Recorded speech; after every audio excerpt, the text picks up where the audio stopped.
Ang kwentong ito ay hango sa totoong buhay. Karanasan ito ni Gapong. Taong 1959, Antique.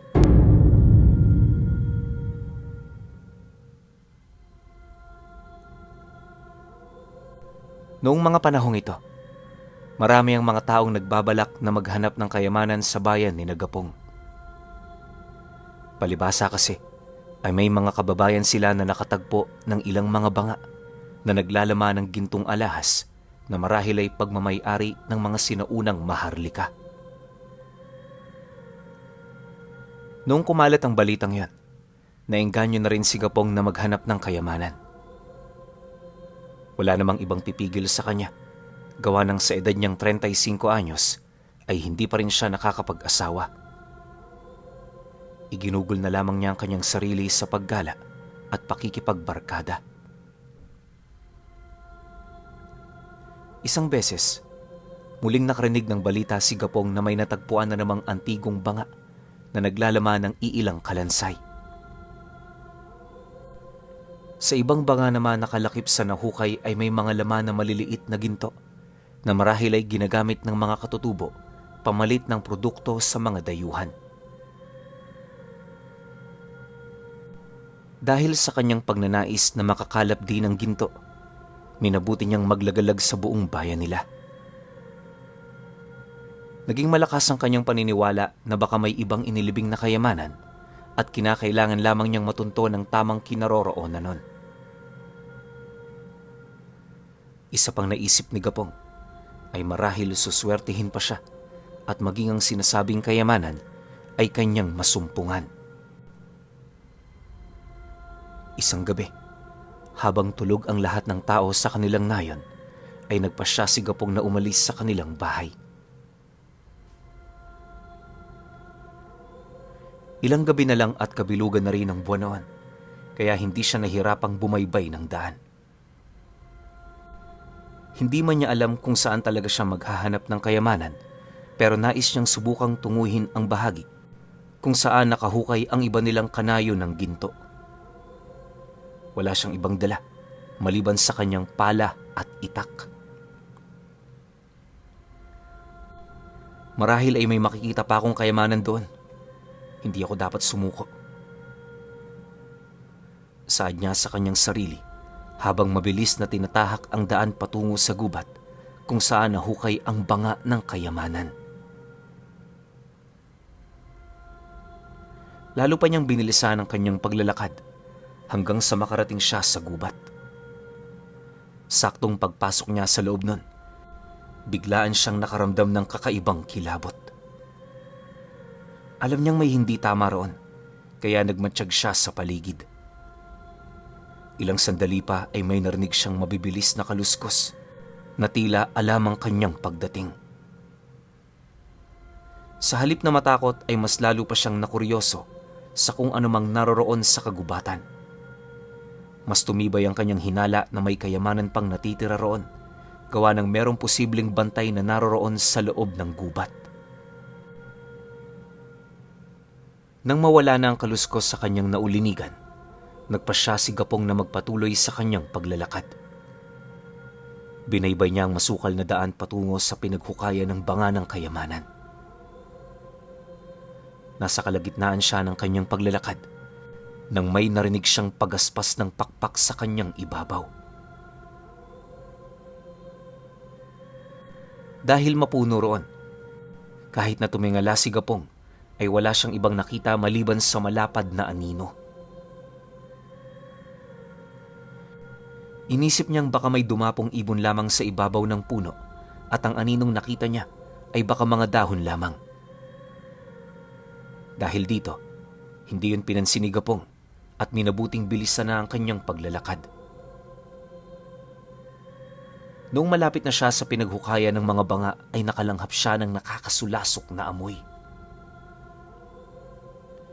Inisip ni Gapong na baka may naapakan siyang dumi ng kung anong hayop, kaya sinubukan niyang alamin ng totoo.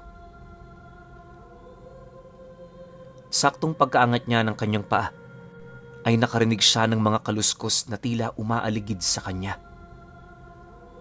Mas lalo ring sumidhi ang amoy na kanyang nalalanghap, kaya napagtanto niyang nagmumula sa kung anumang nilalang na yon ang samyo na kanyang naaamoy. "Sino kayo? Ba't kayo naririto?"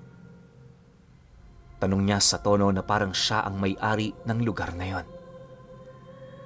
Subalit, kahit na naghintay siya ng ilang minuto, ay wala pa ring tumugon sa kanya. Iginala ni Gapong ang kanyang paningin sa paligid, ngunit wala naman siyang nakita. Sa kadahilanang ito, minabuti ni Gapong na lumapit ng husto sa hukay. Tiningnan niya ang paligid noon, at dahil hindi gaanong lumulusot doon ang liwanag ng buwan, ay hindi niya nasipat ang kabuuan ng lugar na yon. Nasa ganoong kalagayan siya nang sa hindi niya inaasahan ay may kung anong mabibilis na yabag ang lumapit sa kanya at tumigil sa kanyang likuran. Inisip ni Gapong na isa rin yun sa mga taong naghahangad na makakuha ng iba pang kayamanan sa lugar, kaya napalingon siya sabay bati sa kung sino mang naroroon. Subalit, saktong pagkalingon niya ay tumambad sa kanya ang isang nilalang na may nagbabagang mga mata at puno ng balahibo ang buong katawan. Dinig din niya ang paghinga nito na parang galit na galit.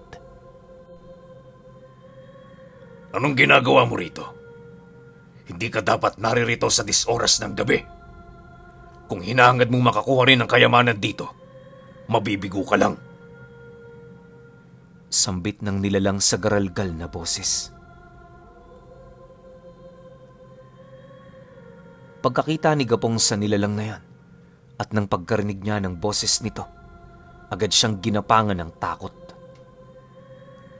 Subalit sa halip na magpadaig sa kung anumang kanyang nararamdaman, minabuti niyang tibayan ang kanyang loob. "At sino ka para magsabi sa akin yan? Anong uri ng nilalang ka? Huwag kang magkakamaling gawan ako ng masama dahil buong nayo ng tutugis sa'yo.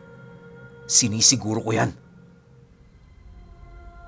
May katigasang saad ni Gapong. Hinawakan niya ng mahigpit ang kanyang pala noon at inihanda ang kanyang sarili sa kung anumang posibleng mangyari. Humalakhak lang ang nilalang na yon, tsaka umangil habang ipinapako ang kanyang tingin kay Gapong. "Sige lang, ikaw ang bahala. Pero huwag kang magsisisi kapag may nahalungkat kang bagay na hindi mo dapat pakialaman." Sambit ng nilalang na yon. Magsasalita pa sana si Gapong, ngunit naging mabilis ang paggalaw ng nilalang. Lumundag ito sa isang puno at nagpalipat-lipat ng kanyang pwesto. Pinilit ni Gapong ang kanyang sarili na wag nang intindihin ang nilalang na yan at minabuti niyang magpatuloy sa kung anumang pakay niya roon. Magmula kasi noong maliit pa lamang siya ay ilang beses na rin siyang nakakita ng mga kakaibang nilalang, kaya hindi siya gaanong nasisindak sa mga yon.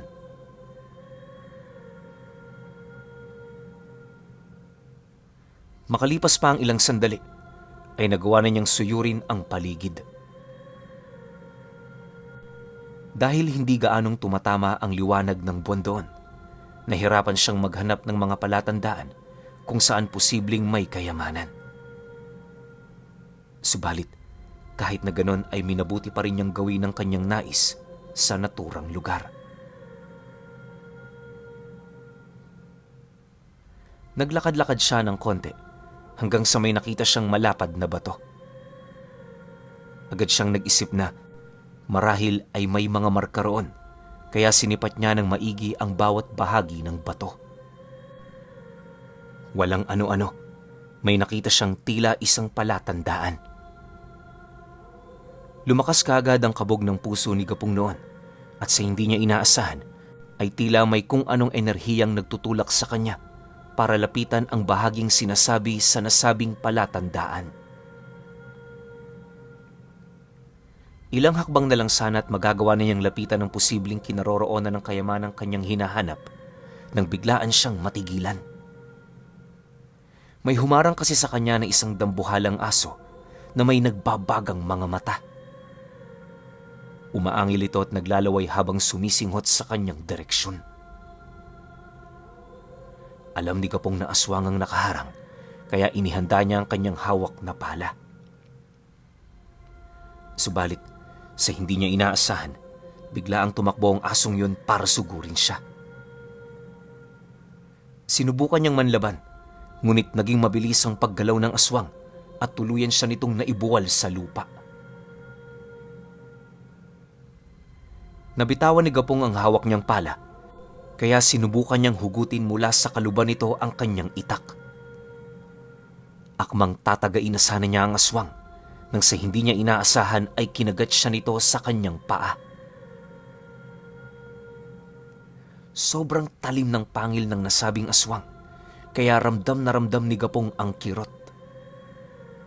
Bago pa man niya maarok kung ano talaga ang iniisip ng nilalang na yon, kinaladkad na siya nito patungo sa pinaghukayan ng mga banga ng kayamanan.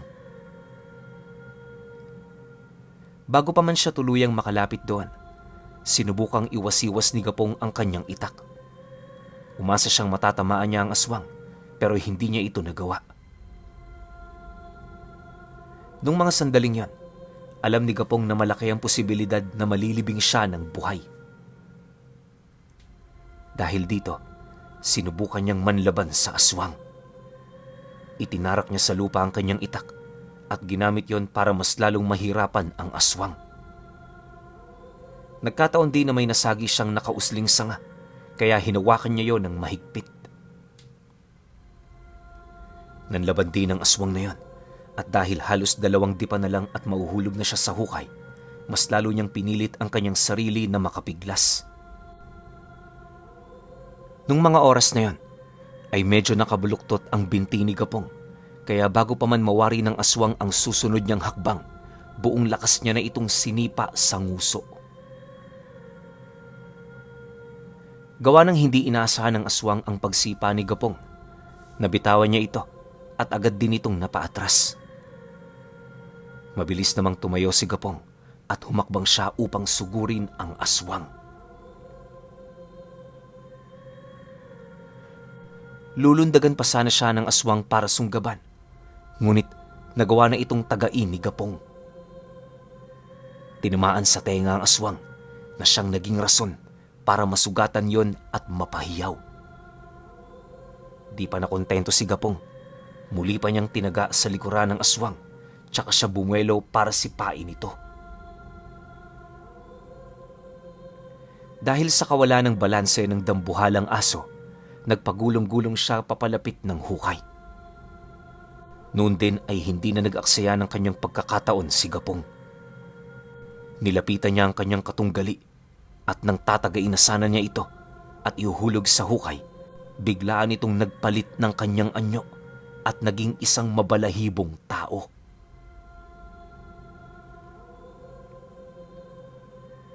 "Huwag mo akong papatayin! Kung gusto mo, ituturo ko sa iyong kinaroroonan ng kayamanan. Tsak na matutuwa ka kapag nakita mo ang bagay na matagal ko nang binabantayan." Nagmamakaawang sambit ng aswang. Napangiti si Gapong at agad na naisip na marahil ay napakahalaga ng bagay na nakalibing doon at higit pa ang halaga nun sa mga banga ng kayamanan. Sa kadahilanang ito, hinayaan niya ang naturang aswang na mabuhay at bilang kapalit nun ay ituturo niya ang kinaroroonan ng kayamanan. Inalalayan pa ni Gapong ang aswang na yon at sabay silang lumapit sa bahagi kung saan sinasabing nakalibing ang isang kayamanan. Kahit na hindi man lang alam ni Gapong kung ano ang kanyang makukuha roon, naniwala siya sa aswang na mahalaga ang kanyang matatagpuan doon. Nung naroroon na sila, inutusan ni Gapong ang aswang na ito ang maghuhukay para sa kanya. Nagawa rin kasi nilang matagpuan kung saan tumilapo ng pala, kaya inabot ito ni Gapong sa nilalang. Subalit, sa halip na sundin si Gapong ay napangisi ito at mabilis na sinugod ang lalaki. Hindi nakapaghanda si Gapong sa ataking yon, kaya nawalan siya ng balanse. Nagbuno silang dalawa ng aswang doon. At bago pa man magawang tagain ni Gapong ang aswang ay sinakal na siya nito ng ubod ng higpit. Naging dahilan din yon para mabitawan din kaagad niya ang hawak niyang itak. Anong inaakala mo? Hayaan kitang makuha ang aking binabantayan. Walang sino mang nagmamay-ari ng kayamanang yan maliban sa amin. Gigil na sambit ng aswang habang unti-unti na itong nagpapalit ng anyo. Habang tumatagal ang mga sandali, ay mas lalo pang hinihigpitan ng aswang na yon ang kanyang pagkakasakal kay Gapong. Sinusubukan ding kumawala ni Gapong sa kanya, subalit hindi nito magawa dahil halos doble na ng kanyang lakas ang tinataglay ng aswang. Nasa ganoong kalagayan sila nang may marinig na mga kaluskos si Gapong. Lalo pa siyang nabahala at kinabahan nang makita niyang may mga nagbabagang bagay na papalapit sa kanilang kinaroroonan. Ilang saglit pa, isa-isang lumapit ang mga yon kina Gapong at doon na niya napagtanto na mga aswang din ang mga yon. Nakangisi sila habang nakamasid kay Gapong na nahihirapan. Alam ni Gapong na kapag hindi siya nakaligtas sa aswang na nakasakal sa kanya, ay tiyak na magiging hapunan siya. Dahil dito, sinikap niya ang huwag mawala ng malay kahit na sobrang higpit na ng pagkakasakal sa kanya. Ilang sandali pa, napansin ni Gapong na lumilindol ng mahina. Kasunod nun, may narinig siyang pag-ungol na tila nagmumula sa ilalim ng lupa. Saktong pagkarinig niya ng ungol na yon, biglaan ding nataranta ang mga aswang na yon. Nagkanya-kanya sila ng takbuhan at naiwang mag-isa roon si Gapong. Dahil natigil na rin ang lindol at nawala rin ang narinig niyang pag-ungol, bumangon si Gapong at pinagpag ang kanyang damit. Nung mga sandaling yon ay napatulala siya at napaisip kung saan ang gagaling ang ungol na naging dahilan ng matinding takot ng mga aswang. Subalit, nang tuluyan ng naging tahimik ang paligid, minabuti ni Gapong na hanggat maaari ay magawa niya yon ng mabilisan. Gamit ang pala ay sinimulan niyang hukayin ang kinaroroonan ng kayamanan na base sa itinuturo ng palatandaang nasa bato. Sa kasamaang palad, dahil sumasakit ang halos buong katawan niya at hindi pa nanunumbalik ang kanyang lakas, natagalan si Gapong sa paghuhukay doon. Inabot siya ng ilang oras, ngunit hindi pa ganun kalalim ang nahukay niya. Nasa ganoong kalagayan siya noon nang makaramdam siya ng kakaibang init na parang lumukob sa kanyang katawan. Malamig naman noon ang simoy ng hangin, kaya labis ang kanyang pagtataka. Paunti-unti rin siyang nakakaamoy ng malansang samyo na tila nagmumula sa mismong lupa na kanyang hinuhukay. Walang ano-ano, may kung anong bagay na natamaan ng kanyang pala. Lumakas na noon ang kabog ng dibdib ni Gapong at agad na naisip ang patungkol sa kayamanan na posible niyang makuha. Napailing pa siya, gawa ng hindi niya inaakalang ganun lang kababaw ang pinaglibingan nun. Natakot si Gapong na baka masira ang kung anumang nakalibing doon, kaya minabuti niyang gamitin ang kanyang kamay sa paghukay ng lupa roon.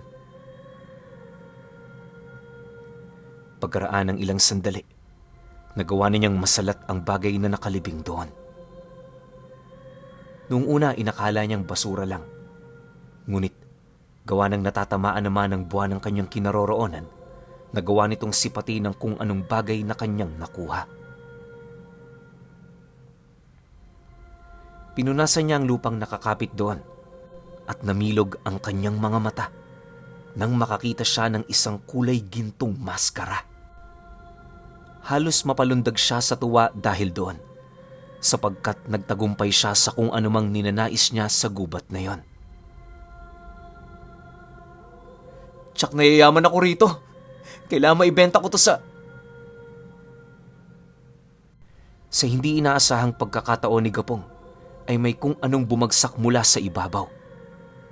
Napagtanto niyang isang aswang pala yun at galit na galit. Alam niyang nais na agawin ng aswang na yon ang hawak niyang maskara, kaya agad siyang umalis sa hukay na yon. Napaangil naman ang aswang dahil doon at agad na sumunod kay Gapong. Hindi mo makukuha sa akin to. Pinaghirapan ko tong matunton at mahukay.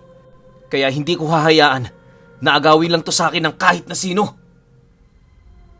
Wika niya. Hindi tumugon sa kanya ang nilalang. Sa halip ay napatitig lang yon ng mabalasig kay Gapong habang inihahanda ang kanyang sarili. Akin ang maskarang yan. At hindi rin ako papayag na magiging iyo yan. Akin na! At hahayaan kitang mabuhay. Bigla ang wika ng aswang. Napailing si Gapong at nang mapagtanto niya kung saan banda niya nabitawan ang kanyang itak, mabilis siyang lumapit doon upang pulutin yon. Sa halip na kaharapin ng aswang na umaangki ng maskara, minabuti ni Gapong na tumakas na lamang mula roon. Subalit, nang saktong magsisimula na siyang tumakbo, may lumundag mula sa kanyang likuran patungo sa unahan niya. Lilihis sana si Gapong noon, pero sa hindi niya inaasahan ay bigla siyang sinakal ng aswang na yon tsaka ibinitin sa ere. Hindi inaakala ni Gapong na ganon kalakas ang aswang na yon, kaya sinubukan niya itong sipain.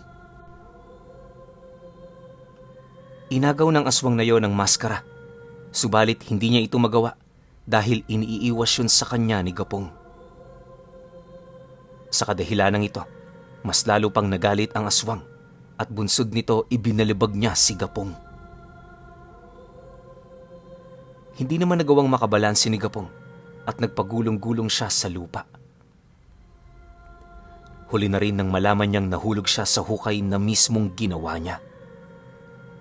Subalit, dahil sa lakas ng kanyang pagkakabagsak doon, umikot ang kanyang paningin at sumakit ang buong katawan niya. Pipilitin sana ni Gapong na bumangon, ngunit bago pa man niya magawa yon, ay tumambad na sa kanya ang nilalang na nakatunggali niya. Nakatayo ito sa gilid ng hukay habang nakatitig ng mabalasik kay Gapong. Noong una, inisip ni Gapong na siyang tinitingnan ng aswang, ngunit nang bahagya niyang ipihit ang kanyang mga mata, ay doon niya nawaring katabi pala niya ang maskarang gawa sa ginto at ang kanyang itak. Dahil malapit lang naman yun sa kanya, pinilit ni Gapong na abutin yon. Sakto namang mahahawakan na niya ang maskara at itak nang mapalingon siya sa aswang. Ganun na lang ang gulat niya nang makitang unti-unting nagbago ang anyo ng aswang na yon. Ang mabalahibong aswang na kanyang nakalaban ay naging butot balat at mas naging matanda ang itsura. Naging kulay itim ang balat nito at ang kanyang mga mata ay mas lalong nagbaga na halos mas mapula pa kung ikukumpara sa buwan. Mas lalo ring naging nakakasulasok ang amoy nito na halos maduwal na si Gapong. Kung hindi mo ibibigay sa akin ang maskara ko, ililibing kita kasama niyan. At ikaw ang magsisilbing tagabantay niyan, magpakailanman. Paninindak ng aswang sa kanya. Hindi alam ni Gapong kung ano ang kanyang gagawin. Ang batid lang niya ng mga panahong yon ay hindi karaniwang aswang ang kanyang nakasagupa at malapit na siya sa kanyang kasawian. Habang nanginginig, nag-isip si Gapong kung ano ang kanyang magiging desisyon. Alam niyang isang maling pasya lang ay magdudulot sa kanya ng kamatayan. Kung talagang nais mo makuha ang maskarang to, at kung talagang ikaw ang nagmamay-ari, halika rito at kunin mo to sa akin. Sigaw ni Gapong habang nakatitig sa aswang. Umangil ang aswang at sa pagkisap ng mga mata ni Gapong ay lumundag ito upang lapitan siya. Pagkakita ni Gapong sa ginawa ng aswang, ay agad niyang itinapat dito ang matulis na dulo ng kanyang itak. Nakita yon ng aswang, ngunit napangisi lang siya. Noong una, naging buo ang loob ni Gapong na magagawa niyang sugatan ng aswang. Subalit, nang makalapag ang aswang sa harapan ni Gapong, ay nagulat ang kanyang mga mata nang makita niyang hindi man lang nasugatan ang naturang nilalang. Sa halip, nayupi ang kanyang itak na parang manipis na lata lamang yon. Minabuti niyang itapon na lamang yon sapagkat wala na ring silbi ito para sa kanya. Nang mawari ni Gapong na hindi niya magagawang matalo ang aswang na yon, napatras siya at itinago sa kanyang likuran ang maskara. Agad namang napansin ng aswang ang pagtatago ni Gapong ng maskara sa kanyang likuran, kaya napaangil ito. Ibinuka niya ang kanyang bunganga at ipinakita kay Gapong ang pangil niya. Kasunod nun, naramdaman ni Gapong na tila mas lalong umalinsangan ang paligid.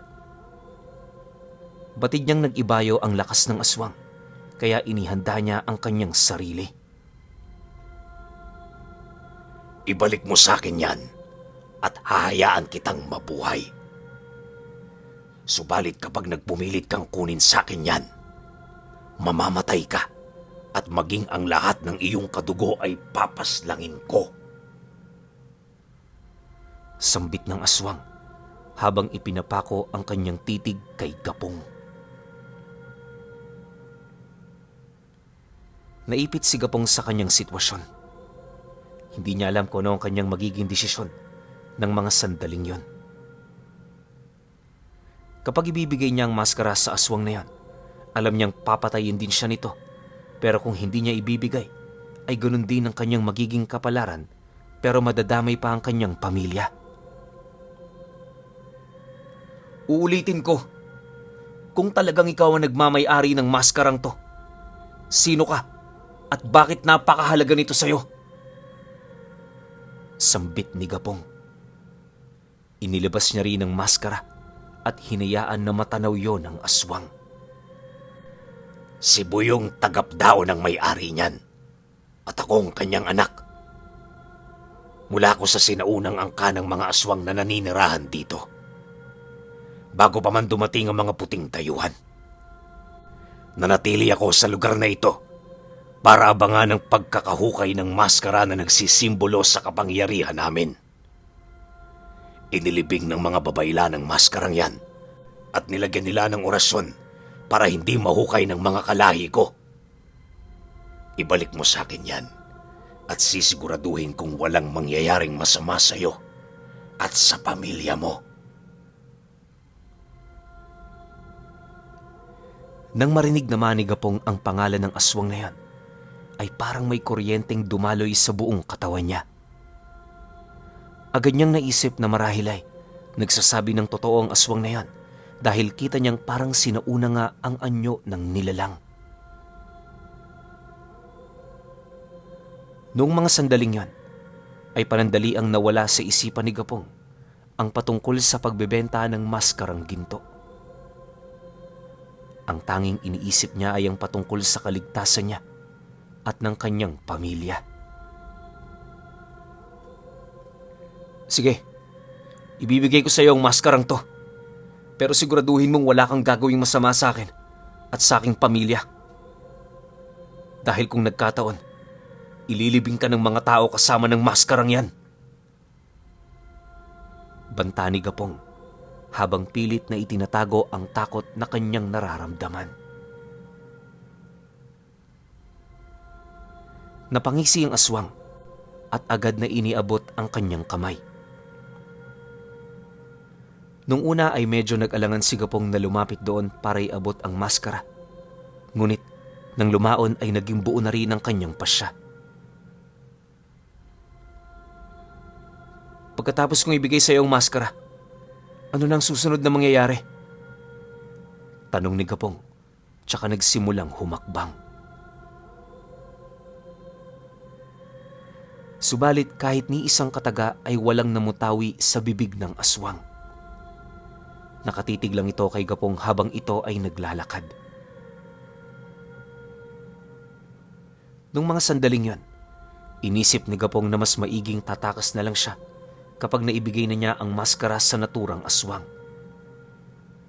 Base kasi sa titig ng nilalang, ay may kung ano itong masamang binabalak. Noong makalapit na siya sa aswang, agad niyang ibinigay ang maskara.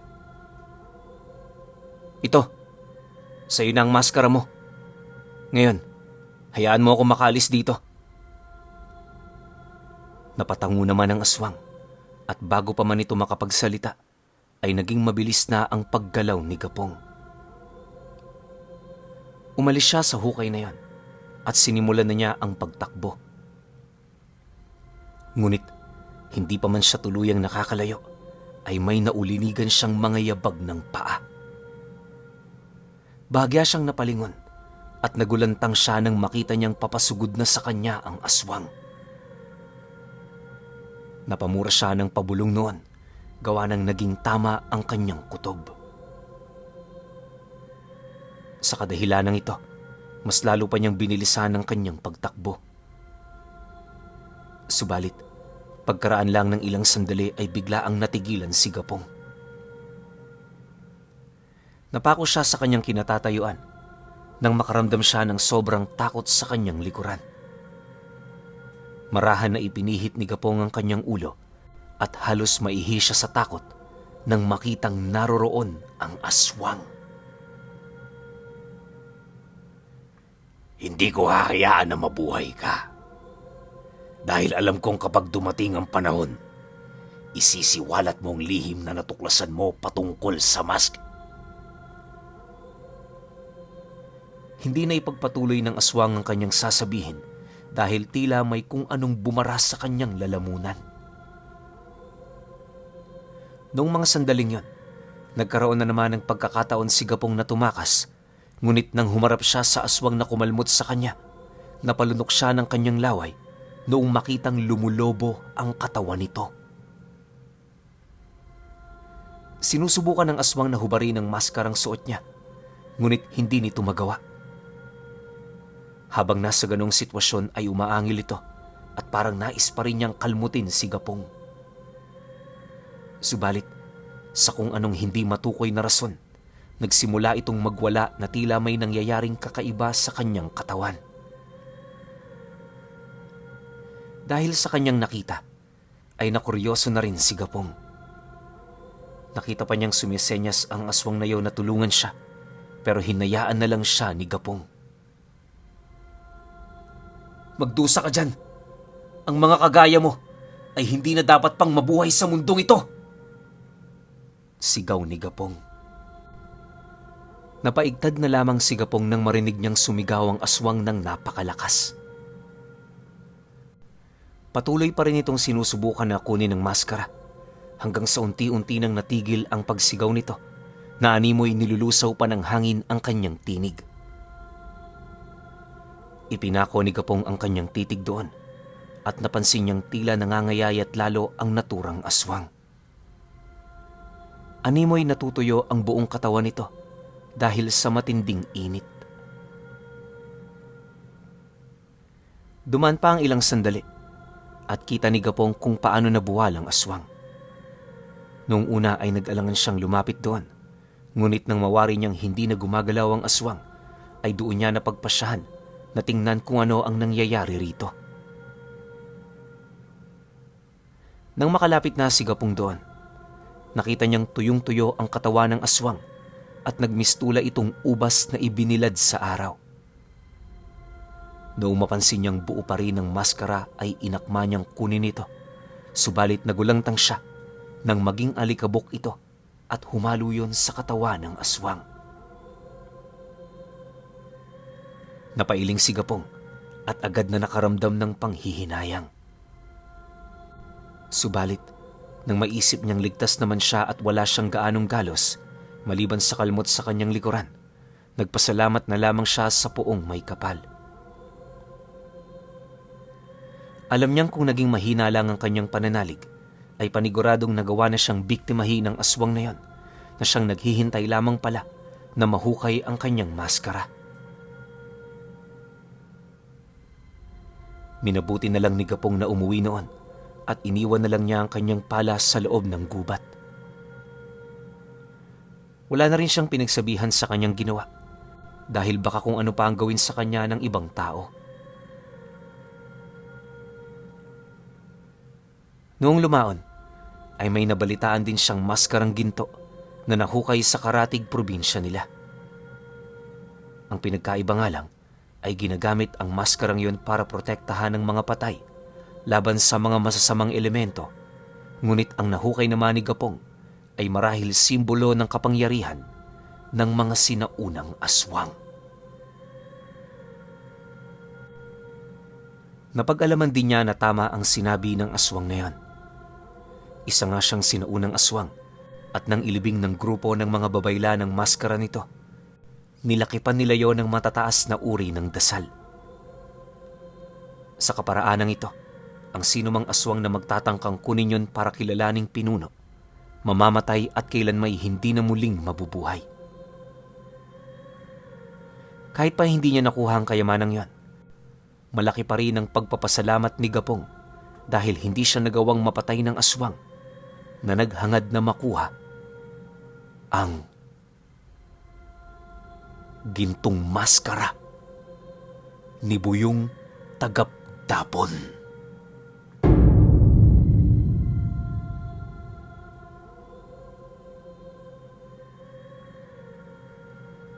Okay.